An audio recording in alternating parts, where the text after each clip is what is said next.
हाल ही में आम आदमी पार्टी में शामिल हुए फेमस यूपीएससी कोच और टीचर अवध ओझा एक विवाद में घिर गए हैं। आम आदमी पार्टी के ऑफिस में इंटरव्यू को बीच में छोड़ने की वजह से ओझा पर सवाल उठाए जा रहे हैं। दरअसल अवध ओझा ने बीबीसी को एक इंटरव्यू दिया था। इस दौरान उनसे सवाल किया गया कि वह प्रधानमंत्री नरेंद्र मोदी और कांग्रेस नेता राहुल गांधी की तारीफ किया करते थे। क्या अब आम आदमी पार्टी में शामिल होने के बाद भी वो ऐसा करना जारी रखेंगे? ओझा सहजता के साथ इस सवाल का जवाब दे रहे थे। उन्होंने कहा कि किसी की तारीफ करने में बुराई क्या है। वो एग्जाम्पल देते हैं कि सचिन तेंदुलकर भी ब्रायन लारा की तारीफ करते थे। ओझा अपनी बात रख ही रहे थे कि तभी आम आदमी पार्टी का वॉलेंटियर पत्रकार से कहता है कि आपको पहले ही कहा था ना कि उल्टा सीधा सवाल नहीं करना। पत्रकार ने अवध ओझा से पूछा कि क्या उनसे कोई आपत्तिजनक सवाल किया गया है, जिस पर उन्होंने गर्दन हिलाते हुए ना में जवाब दिया। लेकिन इसके बाद भी पत्रकार को बीच में इंटरव्यू रोकने को कहा गया। इस पर ओझा सर जो बड़ी ही बेबाकी के साथ अपनी बात रखते हुए नजर आते हैं। अक्सर ही उनकी ऐसी वीडियो सोशल मीडिया पर वायरल रहती है। वो अवध ओझा सर चुप्पी साध कर सब होता हुआ देखते रहे और फिर वो कहते हैं कि वह पार्टी लाइन का पालन करेंगे, जो उनसे कहा जाएगा। जिससे अब वो लोगों के निशाने पर आ गए हैं, क्योंकि जब वो अभी आवाज नहीं उठा पा रहे तो आगे क्या उठाएंगे? और क्या उनकी पार्टी लाइन सही गलत से ऊपर हो गई है? खासकर ये बात अवध ओझा जैसे व्यक्ति के लिए समझ पाना मुश्किल है, क्योंकि वो हमेशा खुलकर अपनी बात रखते हैं। अब इस घटना से एक बड़ा सवाल और खड़ा हो गया है कि जो लोग राजनीति में यह कहकर आते हैं कि अगर आप वाकई समाज और देश के लिए काम करना चाहते हैं तो उसके लिए राजनीति में आना ही एकमात्र विकल्प है। तो ऐसे जब आप गलत होते देखते हुए भी पार्टी लाइन की वजह से चुप्पी साध कर बैठे रहने को मजबूर हो जाते हो, तो फिर कैसे आप आजादी के साथ खुलकर काम कर पाओगे जब आप अपने दिल की बात बोल ही नहीं पा रहे हो? इससे तो बेहतर होता कि आप किसी पार्टी को ज्वाइन ही ना करते। कम से कम आपको फ्रीडम ऑफ स्पीच तो होता। कुछ ऐसा ही कहना है लोगों का।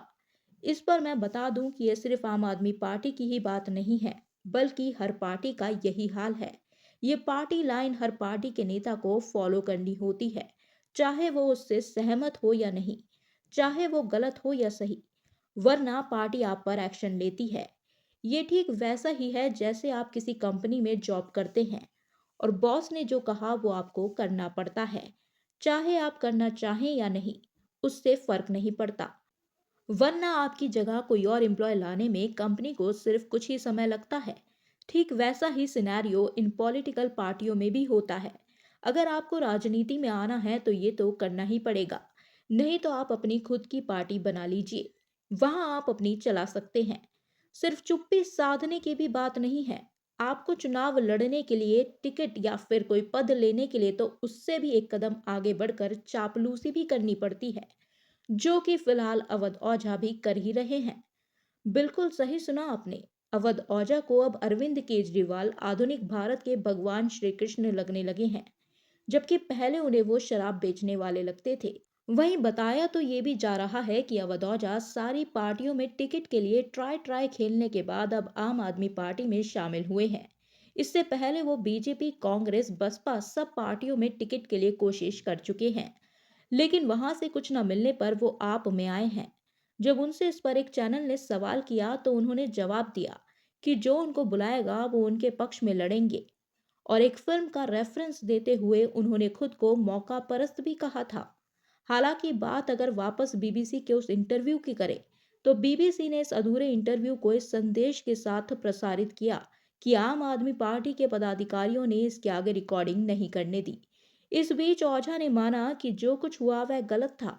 उन्होंने कहा कि वह एक शिक्षक हैं और हमेशा सवालों के लिए तैयार हैं।